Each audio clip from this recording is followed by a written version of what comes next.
What's happening everyone, my name is Alex and welcome back. So today I got the Pixel 5 and the Pixel 4a 5G, so the latest two phones from Google. Now over the past month and a half I've been using the Pixel 4a as my main phone, and if I can use this as my main phone, this phone is gonna be good enough for a lot of people. Of course not for everyone, a lot of people want better specs, better features and so on. Now this one you can find for $350, the Pixel 4a 5G is $499. And the Pixel 5 is $699. Of course, I'm talking about US dollars. So in today's video, I'm going to compare the three Pixels that we got this year, and hopefully I will make it a bit easier for you to choose the right Pixel for you, because the most expensive one may not necessarily be the best choice for everyone. And with that being said, let me turn the camera around and I'll tell you all about them. Alright, so as you can probably see for yourself, these three phones look pretty much identical. There are a couple of small differences, but it's difficult to tell which one is which. So on the left here we have the Pixel 4a, this one has a 5.8 inches screen. Next we have the Pixel 5, this one has a 6-inch screen, and then we have the Pixel 4a 5G, and this one has a 6.2 inches screen. So if you need a phone that has the biggest screen, this one here is your only option. Now, if you look at the bezels on the Pixel 5, they're definitely smaller than the bezels that we get on the Pixel 4a. So even though this is a 6-inch screen, we basically get the same size for the phone. So the Pixel 4a and the Pixel 5 are almost identical in size. So of course, that comes with a higher price on the Pixel 5. The Pixel 5 is also the only one out of the three that has a 90 Hz refresh rate. These two have a 60 Hz refresh rate. And the resolution on all three devices is also 1080p, and they all use OLED displays. Now the colors on the screens from the Pixel 4a 5G and the Pixel 4a are also a bit warmer. I find the colors on the screen from the Pixel 5 a bit cooler. And also I believe that the Pixel 5 gets a bit brighter, just a tiny bit brighter than the other two. So these two, the Pixel 4a and the Pixel 4a 5G, are kind of using the exact same screen, but the Pixel 5 is using a better quality screen, I'm gonna say. Moving on to the back, well, as you can see, once again, they do look very similar. Now, out of the three, only the Pixel 5 is made out of metal. So the back of this one is metal, the back on the Pixel 4a and the Pixel 4a 5G is made out of plastic. And these two phones, the Pixel 4a and the 4a 5G, do seem very similar.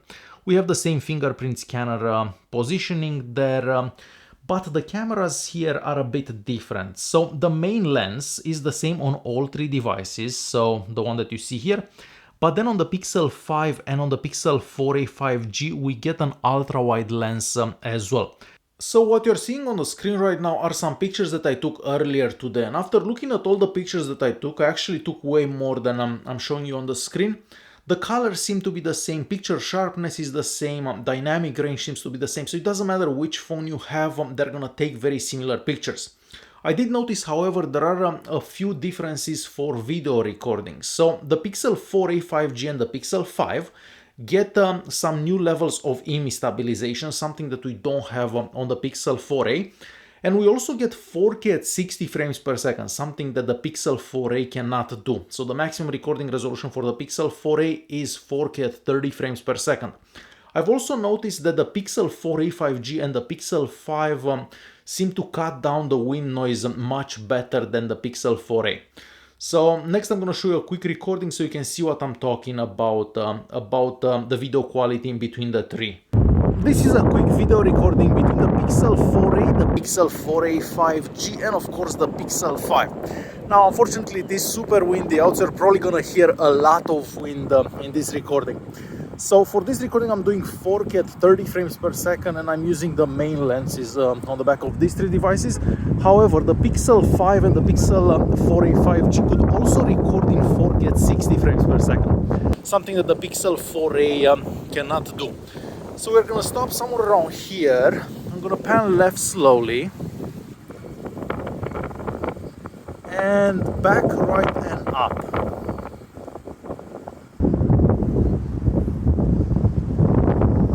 So yeah, this is how a recording from these three devices would look like on a sunny day, basically, recording in 4K at 30 frames per second.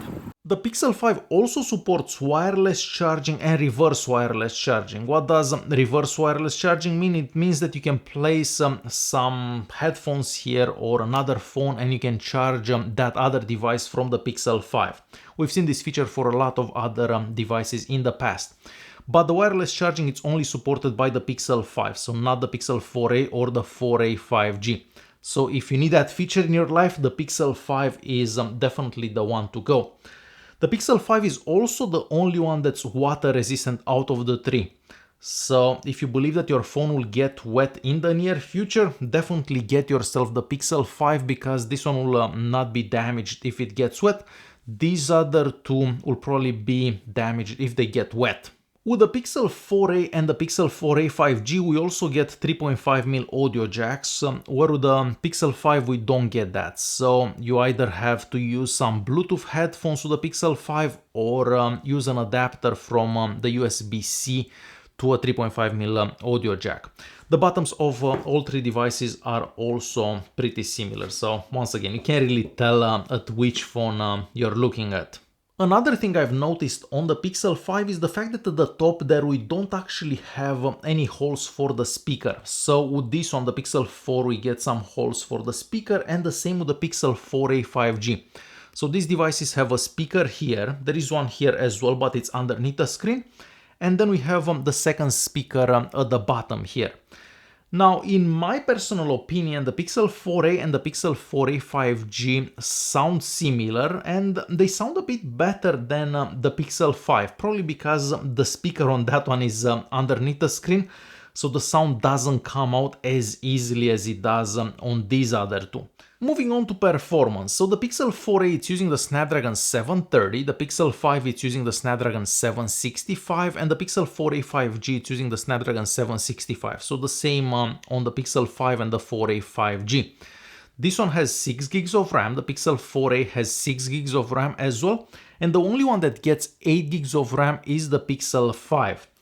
Now, I've been using the Pixel 4a for a month and a half now as my main phone, and there is only one app that I found that could use a bit more RAM, just one app. And of course, if you check the scores on the Antutu benchmark, the Pixel 4a gets the lowest score, followed by the Pixel 4a 5G, probably because it has that 6 gigs of RAM, and the Pixel 5 getting the highest score on the Antutu benchmark. So to quickly conclude this video, personally I feel that the Pixel 4a 5G offers the best value out of these three. I mean, of course, you're losing the water resistance and the wireless charging by getting this one over the Pixel 5, and of course the lower refresh rate on this one. But personally, because this one has the larger screen, I do think this is the best option, at least for someone like me that wants a bigger screen. I also forgot to mention that the battery inside the Pixel 5 is the biggest out of the three. So this one has a 4080 mAh battery, and I'll write the values from the Pixel 4a 5G and the Pixel 4a on the screen. But the Pixel 5 should get the best battery life, unless that 90Hz display will use more power. Of course, I'll have to test out the phones for a longer period of time so I can see how that goes. Alright guys, hopefully I made it a bit easier for you to choose the right Pixel. If you did like the video, don't forget to press that like button, don't forget to subscribe, and I will see you guys in the next one. Thanks for watching!